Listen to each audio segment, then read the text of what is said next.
Hi, good evening, everyone. Hope you had a nice festive season. So, we are back again with the Boss versus Coach series. And the topic for the day is growth mindset. Often you have came across situations or you have seen your colleagues, friends, family members dealing situations where they end up giving up without giving it a try. Or your colleagues coming to you telling, I cannot do this, I will never be able to meet this challenge, I will never be able to do these things. There are situations when your other colleagues come and say, I know I cannot do this, but I believe there is something which I can learn out of it and I would like to give it a try. What's the difference? The difference is mindset. The former is reflecting a fixed mindset, while the later is demonstrating the growth mindset. For us to grow, for us to become better, we need to adopt a growth mindset. Growth mindset has been popularized by Dr. Carol Dweck, who believe the growth mindset is a belief that every challenge is an opportunity to grow, that we should always be open to learning new things. We must learn, and we must learn not only from our successes but from our failures. So, with me today is my friend and a master coach, Olivia, back again for you to share her thoughts on growth mindset. Olivia, welcome to the show.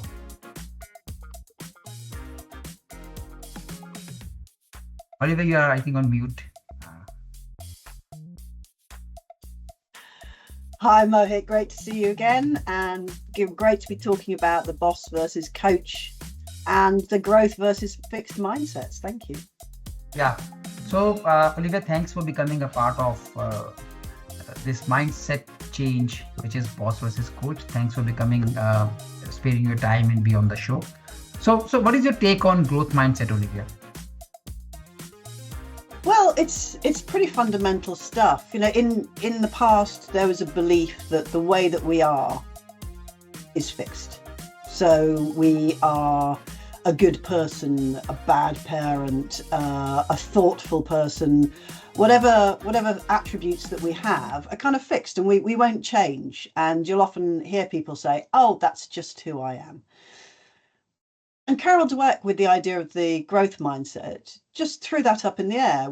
From neuroscience, we've learned that brains have plasticity, which is to say that they can continue changing all the way through our lives. So you can learn all the way from 9 to 99 in the same way.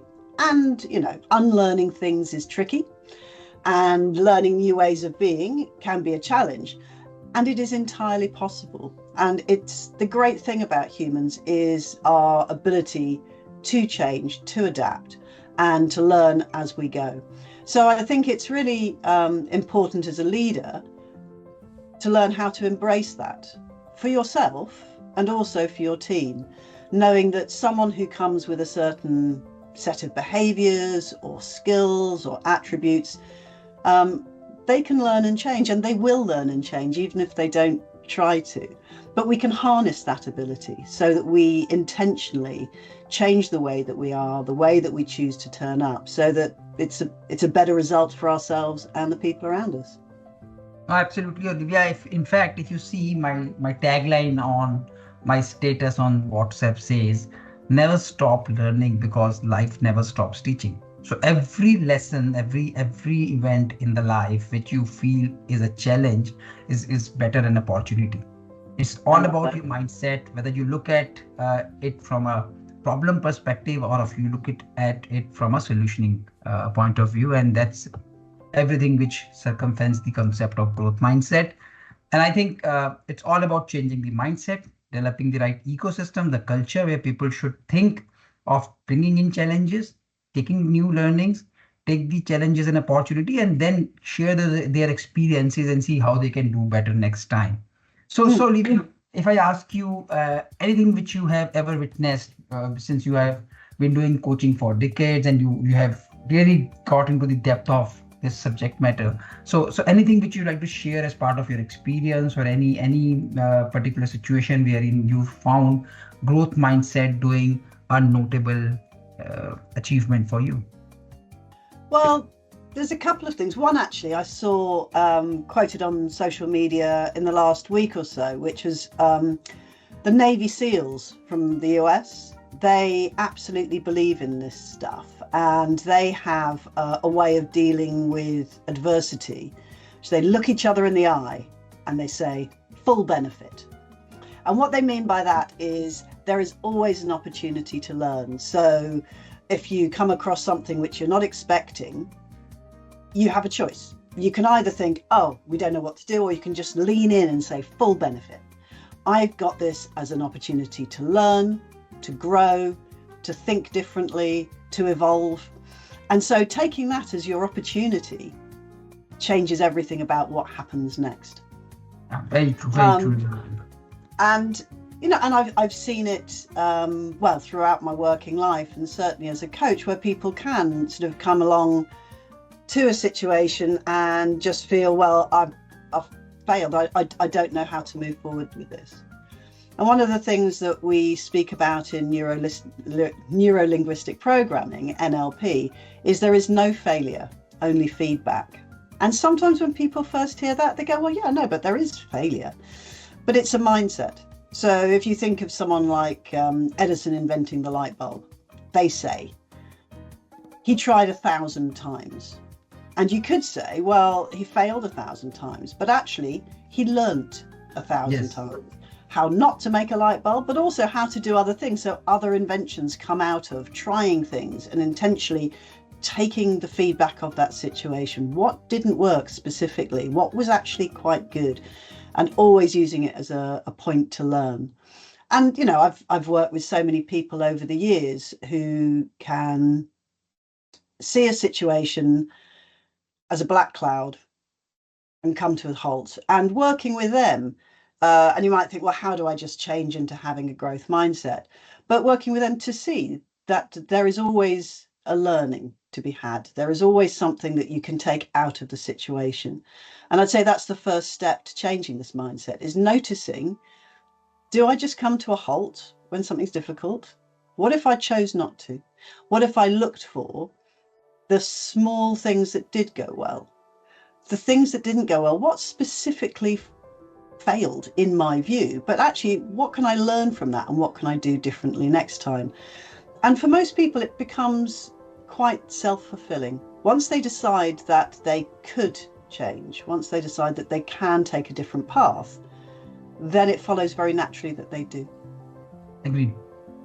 Olivia, what do you see as the biggest obstacle which one witnesses when they try to move from a fixed mindset to a growth mindset? That's a tricky one, because I think it's very personal, but I think it really does sit with people who have had that fixed mindset for such a long time. They don't know how not to respond that way. So I'd come back to the first step is just noticing, even if it keeps happening, just notice that happened. And then when you can name it and you can spot that it's happening, then you've got the opportunity for choice. So I think those people who don't change their mindsets are the ones who are closed to the idea that they have choice. The world's against them. Everyone else has got the power. They don't have choice. I think as soon as you recognize that, as an adult human in the world, there is always choice. It may not feel like it. It may not feel like something you want to choose, but it is always there. So I could recall a famous quote from John Maxwell, which says that successful people doesn't have fewer problems than unsuccessful ones. It's all about their mindset of dealing with them. So it's all about the mindset with which you look at a problem or you look at an opportunity. So Olivia, last one for you, as to what should be your views or your tips for leaders on how they can foster growth mindset, not only for themselves, but for their teams at large, for the people at large. So what is your take on that? I think one of the biggest supports to change of mindset is actively seeking feedback, and then hearing that feedback, and then acting on that feedback. So if you see yourself in a situation which feels a little bit difficult or entirely impossible, you can reach out to others, get other perspectives. What is possible? What could be happening? And talking it out, as a coach, I love people to talk things out, because when we express our challenges, then actually naturally our brain starts to solve the problem for us. As long as we are open to the fact that there are solutions, there will be solutions. So I think that would be the first thing, is to actively seek out other opinions, different perspectives and feedback. So something didn't go well. What did you spot that I didn't do well? What could I have done differently? And asking for others is, I think, a really good leap forward. And for a leader, sometimes that's a very vulnerable place to be. I appreciate that. So again, with everything, I'd say start in small ways. Just start asking a few little questions that give you more data, that help you make a different choice next time. Sure. So I think it was very insightful, and I'm sure the people around must get some useful insights on how they can foster a growth mindset, and that it is all about your mindset, whether you see problems around or you see them as an opportunity to grow, to develop and to rise high. So thank you very much, Olivia, and thank you everyone for watching this.